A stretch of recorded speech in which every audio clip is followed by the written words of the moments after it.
आज हमारे साथ हुसैन खान जी हैं, होटल व्यवसाय के काफी वर्षों से जुड़े हुए हैं। इनसे हम जानेंगे होटल और बार लाइसेंस से संबंधित अनेक विषयों के बारे में। होटल बार लाइसेंस के बारे में लोगों का एक्साइटमेंट बढ़ा जब से सरकार ने जो दारू की वाइन की जो दुकानें थी उनकी जब नीलामी शुरू की और उन नीलामी को जब लोगों ने देखा कि वो कई गुना ज्यादा जा रही है। और स्वाभाविक है कि जब आजकल कोरोना काल में व्यापार नहीं है और इतनी बोली जब जाती है तो इससे रिलेटेड व्यापार के लोगों में एक्साइटमेंट आना एक स्वाभाविक बात है। नेचुरल बात है कि सरकार ने नई पॉलिसी बनाई दुकानों की नीलामी के लिए और उस नई पॉलिसी में काफी हद तक सरकार सफल भी रही, क्योंकि आजकल सरकारें सेठ बन गई है, व्यापारी बन गई है। पहले सरकारें क्या होती थी, व्यापारी के बारे में भी सोचती थी और व्यापार में जो आदमी प्रॉफिट कमाता था उसमें से कुछ टैक्स लेना और व्यापार को अच्छे से चलते रहने देना, ये सरकारों के विचार हुआ करते थे। लेकिन आजकल सरकारों के विचार ज्यादा से ज्यादा व्यापारियों से पैसे किस तरीके से वसूला जाए, इस नीति को सरकारें काम में लेती है और इन नीति को काम में जो सरकार ने लिया उसमें काफी हद तक सरकारें सफल भी हो पाई है। क्योंकि इस जो दुकानों की नीलामियां हुई उसमें कई गुना तक नीलामियां गई। कई लोगों ने प्रेस्टीज का जो अपना विषय बनाया उसके कारण नीलामी ज्यादा बोली। कई लोग अपने रोजगार को बचाने के लिए नीलामी ज्यादा लगाई और कई लोगों ने ईगो के कारण अपनी नीलामी ज्यादा लगाई। हमने देखा कि 5 करोड़ तक की दुकान की नीलामी लगाई, क्योंकि उस दुकान को लेने के लिए कोई नहीं आया, फीस जमा कराने के लिए नहीं आया, लेकिन नीलामियां तो लगी। और काफी हद तक सरकारों ने इसमें काफी 4 गुना तक ज्यादा जो है रेवेन्यू कमाने का भी अपना एक मोटो जो था उसमें वो काफी हद तक सफल हो पाई। राजस्थान में शराब की दुकानों की बिक्री से लगता है कि व्यापार बहुत ज्यादा फलता फूलता जा रहा है। इसको लेकर होटल व्यवसाय पे कितना असर है? निश्चित रूप से इस व्यापार को फलता फूलता जा रहा है। इस व्यापार को तो जो लोग लगातार करते जा रहे हैं उनके संज्ञान में रहता है कि ये व्यापार कैसा होता जा रहा है।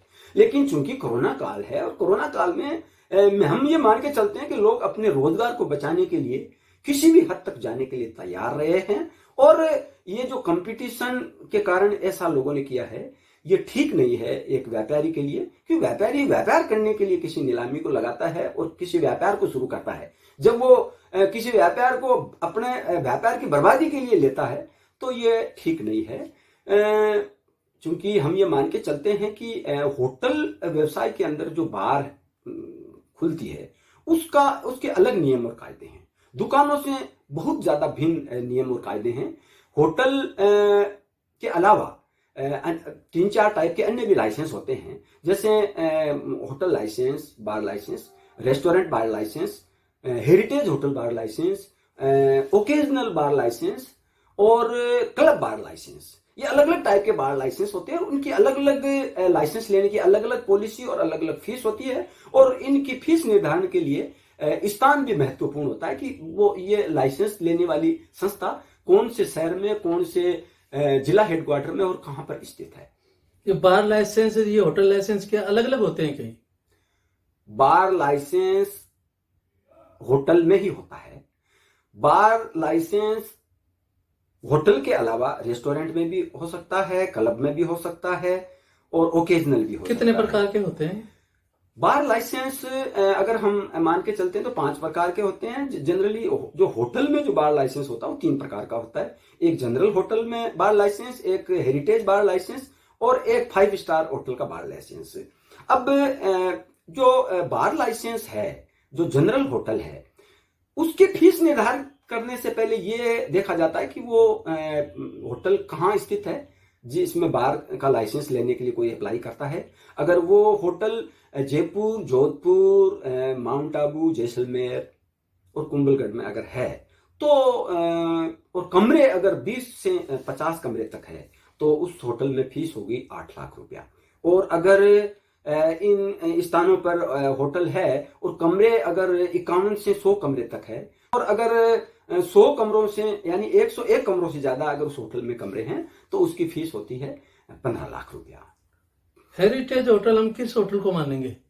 हेरिटेज होटल के लिए आपको tourism department, state government of Rajasthan या फिर टूरिज्म डिपार्टमेंट सेंट्रल गवर्नमेंट द्वारा लेने के लिए अप्लाई करना पड़ता है। और ये जो टूरिज्म डिपार्टमेंट है, इन्होंने भी अलग अलग एजेंसियां हेरिटेज होटल को अप्रूवल करने के लिए निर्धारित कर रखी है।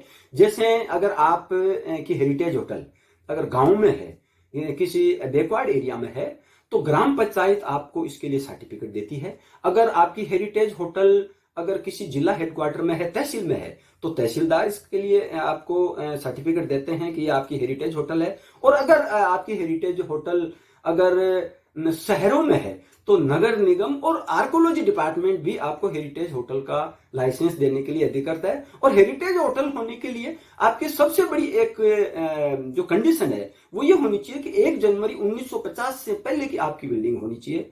उस बिल्डिंग अगर आपको अगर है तो आप उसके लिए हेरिटेज के लिए अप्लाई कर सकते हैं। और उसके लिए आपको पर्यटक विभाग में अप्लाई करना पड़ता है। फिर आपको वो रेफर करते हैं ग्राम पंचायत, तहसीलदार या नगर निगम को। वहां से आपको सर्टिफिकेट लेकर के और उनको देना पड़ता है, क्योंकि वो आपको प्रूफ देखते हैं कि आपकी बिल्डिंग के जो नियम और कायदे हैं हेरिटेज प्रॉपर्टी का सर्टिफिकेट लेने के लिए, उन मापदंडों को आप पूरा करते हैं कि नहीं। और पर्यटक डिपार्टमेंट से आप जब लाइसेंस लेते हैं तो उसके बाद में फिर वो लाइसेंस आपके लिए आपको वो आपका सर्टिफिकेट बार के लिए अप्लाई करना पड़ता है। और बार के लिए अप्लाई करने में वहां पर भी एक कमेटी बनी हुई है, वो आपका देखती है कि आपकी प्रॉपर्टी वाकई में हेरिटेज है या नहीं। और हेरिटेज लाइसेंस अगर आप लेते हैं तो उसमें अनेक टाइप की योजनाएं हैं, अनेक टाइप की छूट सरकारें देती है हेरिटेज लाइसेंस लेने पर। अगर आपकी हेरिटेज होटल जयपुर, जोधपुर, जैसलमेर, अजमेर या इन स्थानों पर है तो आपकी हेरिटेज होटल की फीस केवल और केवल मात्र 10 कमरों तक 3 लाख रुपया ही है। और अगर आपकी हेरिटेज होटल के कमरे 10 कमरों से 25 कमरे तक है तो उसकी फीस केवल मात्र 3.5 लाख रुपया। और आपकी हेरिटेज होटल में कमरे 25 से ज्यादा है तो उसकी फीस केवल और केवल 4 लाख रुपया है। तो आपको इसमें बहुत बड़ा प्रॉफिट मिलता है, क्योंकि हेरिटेज प्रॉपर्टी को सरकार संरक्षण देने के लिए, उनको बचाए रखने के लिए इसमें अनेक योजनाएं और अनेक टाइप के आसान तरीके इसके अंदर में लाइसेंस लेने के बनाए हुए हैं सरकार के, जिनका फायदा प्रत्येक व्यक्ति को उठाना चाहिए। अगर आपके पास हेरिटेज प्रॉपर्टी या हेरिटेज प्रॉपर्टी कहीं से मिलने के चांस है तो आप उसके कई टाइप के फायदे उठा सकते हैं, क्योंकि सरकार की पॉलिसी इसके लिए बहुत ही शिथिल और बहुत ही आसान पॉलिसी है। 5 स्टार होटल हम किस होटल को मान सकते हैं? 5 स्टार होटल के लिए आपको सेंट्रल गवर्नमेंट में अप्लाई करना पड़ता है, टूरिज्म डिपार्टमेंट में। वहां पर एक कमेटी बनी हुई है, केंद्र सरकार की कमेटी जो पर्यटक विभाग की है, वो आपके यहाँ निरीक्षण करने आती है। और अलग अलग मापदंड उसमें बने हुए हैं, 3 स्टार होटल, 4 स्टार होटल और 5 स्टार होटल। इन मापदंडों को अगर आप पूरा करते हैं, जो पॉलिसी अलग अलग स्टार के लिए बनी हुई है, वो मापदंड है, जिस मापदंड हो सकते हैं आपके बाथरूम की साइज, आपके कमरों की साइज, आपकी जो सुविधाएं आप उस होटल में प्रोवाइड कर रहे हैं, उन मापदंडों को अगर आप पूरा करते हैं तो केंद्र सरकार का जो पर्यटक विभाग है वो आपको इसके लिए सर्टिफिकेट देता है। उस सर्टिफिकेट में आपकी hotel 1 star, 2 star, 3 star, 4 star, 5 star हो सकती है और 5 स्टार डिलक्स भी हो सकती है। मुख्य रूप से जनरली स्टार में 3 स्टार, 4 स्टार और 5 स्टार होती है। और बाहर के अंदर में 5 स्टार अगर होटल है और 5 स्टार डिलक्स या 5 स्टार है तो उसकी फीस केवल मात्र 15 लाख रुपया, 16 लाख रुपया है। और अगर आपकी होटल 4 स्टार है तो मात्र 11 लाख रुपया। और अगर आपकी होटल 3 स्टार है तो 8.5 लाख रुपया फीस है। उसमें आपके कमरे 20 से चाहे कितने ज्यादा है वो मैटर नहीं रखता। और ये भी मैटर नहीं रखता कि वो होटल कहाँ स्थित है, शहर में है, ग्रामीण में है या फिर जिला हेडक्वार्टर में है। आपकी होटल केवल और केवल ये डिपेंड करता है कि वो स्टार कितनी है। तो स्टार के हिसाब से आपकी बार की फीस जो है निर्धारित की जाती है। और आपको मैं बताऊं कि ये जो हेरिटेज होटल्स है, हेरिटेज होटल अगर आपकी जिला हेडक्वार्टर में है तो उसकी फीस बहुत कम है। ग्रामीण में है तो उसकी फीस और ही बहुत कम है। जैसे ग्रामीण में आपकी 10 कमरों तक हेरिटेज होटल है तो उसकी फीस केवल 75,000 रुपया है।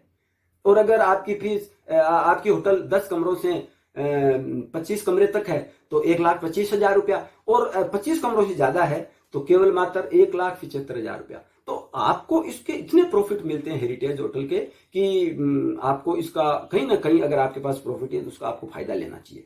होटल में बार लाइसेंस के लिए कौन अप्लाई कर सकता है? होटल में बार लाइसेंस के लिए अप्लाई करने के लिए आपकी उम्र 18 साल होनी चाहिए।